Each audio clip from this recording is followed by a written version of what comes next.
Ecclesiastes 6, things are bad. I looked long and hard at what goes on around here, and let me tell you, things are bad, and people feel it. There are people, for instance, on whom God showers everything: money, property, and reputation. All they ever wanted or dreamed of, and then God doesn't let them enjoy it. Some stranger comes along and has all the fun. It's more of what I'm calling smoke, a bad business. Say a couple have scores of children and live a long, long life, but never enjoy themselves. Even though they end up with a big funeral, I would say that a stillborn baby gets the better deal. It gets its start in a mist and ends up in the dark, unnamed. It sees nothing and knows nothing, but is better off by far than anyone living.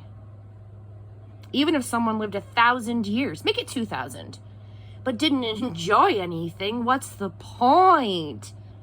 Doesn't everyone end up in the same place? We work to feed our appetites. Meanwhile, our souls go hungry.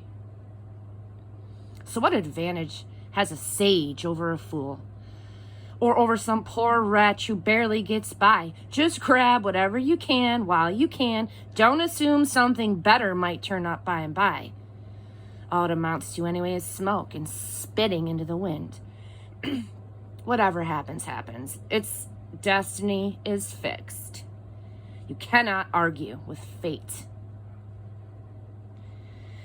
The more words that are spoken, the more smoke there is in the air. And who is any better off? And who knows what's best for us as we live out our meager smoke and shadow lives?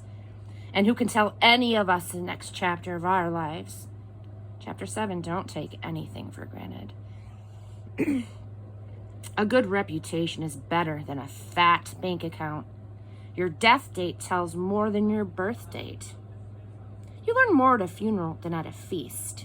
After all, that's where we'll all end up. We might discover something from it.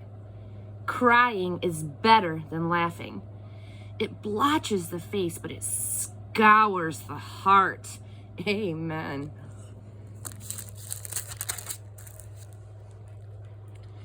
Sages invest themselves in hurt and grieving.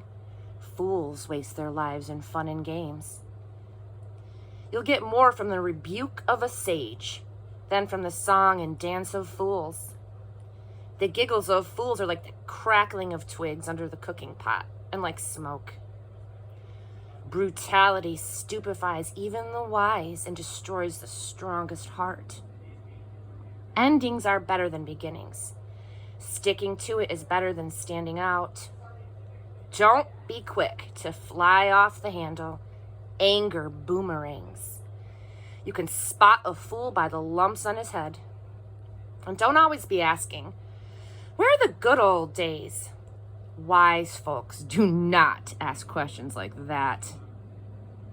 Wisdom is better when it's paired with money, especially if you get both while you're still living.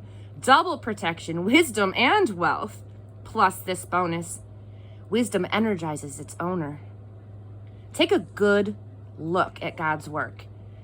Who could simplify and reduce creation's curves and angles to a plain, straight line? On a good day, enjoy yourself. On a bad day, examine your conscience. Amen. God arranges for both kinds of days so that we won't take anything for granted. Stay in touch with both sides. I've seen it all in my brief and pointless life. Here, a good person cut down in the middle of doing good. They're a bad person living a long life of sheer evil. So don't knock yourself out being good, and don't go overboard being wise. Believe me, you won't get anything out of it. But don't press your luck by being bad either, and don't be reckless. Why die needlessly? It's best to stay in touch with both sides of an issue. A person who fears God deals responsibly with all of reality, not just a piece of it. Wisdom puts more strength in one wise person than 10 strong men give to a city. There's not one totally good person on earth. No one who is truly pure and sinless. Don't eavesdrop on the conversation of others. What if the gossip's about you and you'd rather not hear it? You've done that a few times, haven't you? Said things behind someone's back that you wouldn't say to his face. How to interpret the meaning of life. I tested everything in my search for wisdom. I set out to be wise, but it was beyond me, far beyond me and deep. Oh, so deep. Does anyone ever find it? I concentrated with all of my might, studying and exploring and seeking wisdom, the meaning of life.